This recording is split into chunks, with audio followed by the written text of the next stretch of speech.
Lord, turuan mo akong huwag gumanti sa mga nanakit sa akin.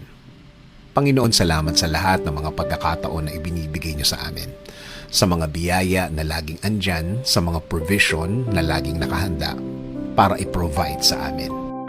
Panginoon, aaminin po namin sa inyo na kami po ay nasasaktan.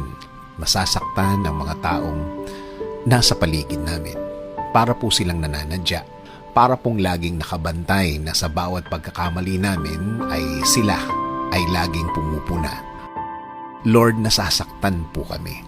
Nasasaktan at nawawala sa focus sa aming mga ginagawa.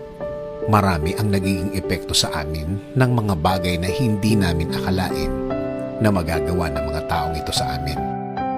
Panginoon, alam po namin na sinabi niyo po sa word niyo na dapat sa inyo ang pagganti.